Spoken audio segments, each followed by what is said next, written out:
Mr. Bond, thanks very much for agreeing to do this interview. Now, you were quoted once as saying that there was a quote, frightening level of homophobia in the black community. Why do you think that is, and where does it come from? I think it's almost entirely biblically originated. It comes from these biblical teachings which, as you know, can be interpreted to mean what you want them to mean, what I want them to mean, what someone else wants them to mean. And it's because we are such a religious people, we are so engaged in the Christian religion that we've brought up this way. I heard a fellow speak yesterday about going to a black church, and he said, this is a student at Morehouse College at a conference of students here. He said, if you go to church every Sunday, if you don't hear the anti-gay speech this Sunday, just wait, it'll come next Sunday. And unfortunately, it's become this purveyor of this information, wrong-headed information about gays and lesbians, about the homosexual agenda. What is the homosexual agenda? I want to know. I want to know.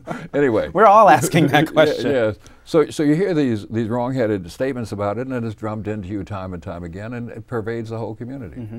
So then what's the impact then of homophobia? Oh, the impact is horrible on people. It affects you know, the ability of people to be open about who they are.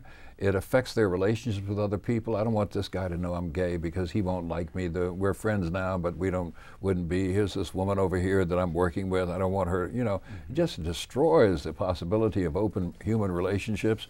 And because it goes throughout the larger community, it just affects jobs, it affects income, it affects everything. Mm-hmm. If you are stigmatized because of who you are, that just doesn't affect you, it affects the world around you. In 2004, which was a presidential year, when the Republican Party was using gay marriage and using the gay marriage issue as a wedge issue. And some have suggested that the GOP did this as a way to peel off black votes from the Democrats. Do you agree with that assessment? Were African Americans used by the Republican Party? Oh, well, I think the Republican Party tried to use black voters, and to some slight extent they succeeded. There was one of these ballot initiatives in Ohio, I think, during that presidential year, and it's pretty clear that a percentage, not great, but a percentage of black voters who ordinarily would have voted for the Democrats voted for the Republicans, drawn to the polls by this kind of amendment. And they're trying it now this year in both California and in Florida, and we can only hope that they won't succeed. But, you know, this is part and practice of what they do generally. These laws that restrict the ballot by imposing these rigid identification requirements, those are aimed at black people. The kind of mess we saw in Florida at the last go-round, last couple of go-arounds, these are aimed at black people. So gay marriage was a gift to them, and they saw how they could use it to accomplish the same goal. Mm-hmm. What's your view of Senator Barack Obama? I'm a big fan. You know, the NAACP is nonpartisan, so I'm not in the position to endorse him or oppose him for that matter. But I'm a big fan. A year after he got elected, I gave him what's called the Chairman's Award at the NAACP's annual TV program, the Image Awards. I can't say I know him well. I've only met him 3 times. But he's just an admirable person. He's taken a life that might have turned out in this way and turned it in this way. And he's made a great deal of himself, and who knows, he may make even more. Now, he's not in favor of gay marriage equality. He's for civil unions.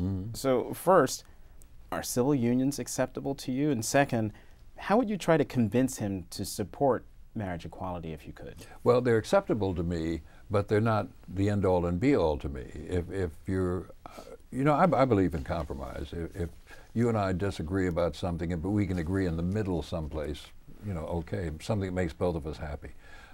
So if you're in a fight to get marriage and you end up with only civil unions, that's okay for the moment. For me, it might not be okay for you, but it's okay for, you know, it ought to be okay for you as a temporary expedient while you're waiting or working for something greater and better down the road.